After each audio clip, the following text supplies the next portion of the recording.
Il était à Colombey les deux églises pour rendre hommage au général de Gaulle, fondateur de la Ve République dont on célèbre les 60 ans.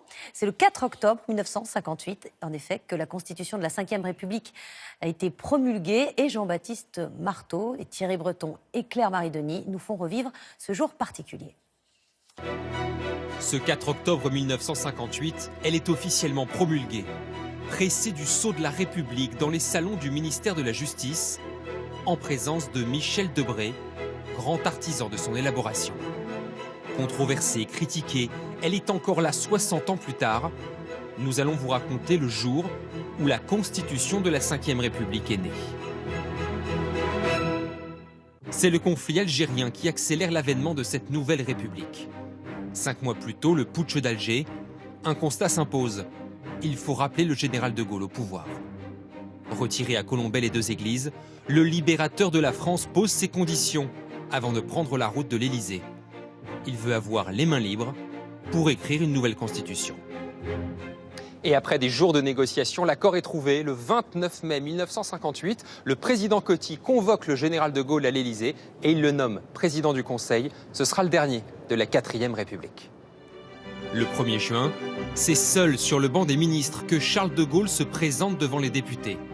Il réclame les pleins pouvoirs pour une durée de 6 mois. Inadmissible pour certains parlementaires, l'adversaire le plus rude s'appelle François Mitterrand. Le député socialiste de la Nièvre parlera d'un coup d'État permanent dans un livre au vitriol contre le général. Vous vous autorisez à priver progressivement le Parlement du droit fondamental de contrôle et de décision politique hors duquel ce régime parlementaire ne serait plus que l'alibi d'un pouvoir personnel. Des critiques qui n'entament pas la détermination du général qui soumet le texte à référendum. Une campagne dans laquelle de Gaulle prend toute sa part. Et le 4 septembre 1958, il organise ici, place de la République à Paris, un gigantesque meeting avec une tribune démesurée, un V de la victoire qui surplombe le tout, 40 mètres de haut. Et tout autour de la tribune, 20 gardes républicains sont stationnés. C'est tout un symbole. La nation qui seule est juge approuvera ou repoussera notre œuvre, mais c'est en toute conscience que nous la lui proposons. Le 28 septembre 1958, les Français disent oui à plus de 82%. 3 mois plus tard, le général de Gaulle est intronisé président de la République dans la salle des fêtes de l'Élysée. Et l'application de cette constitution de la Ve République se concrétise. Ce 8 janvier 1959, Charles de Gaulle devient officiellement le premier président de la Ve République. Et 60 ans plus tard, la Ve République est toujours là. Aucun président n'a touché à ces grands principes.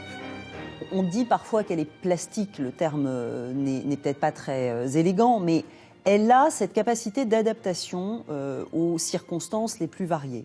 Et en fait, c'est une constitution qui résiste à toutes les configurations politiques. Et je crois que c'est ça la cause de son succès. Mais la Ve République n'est pas encore la plus ancienne de notre histoire. Elle devra encore tenir une décennie pour détrôner la longévité de la Troisième République. Et depuis 1958, la Constitution n'a cessé d'évoluer. Emmanuel Macron a annoncé que sa réforme constitutionnelle reviendrait à l'Assemblée début janvier.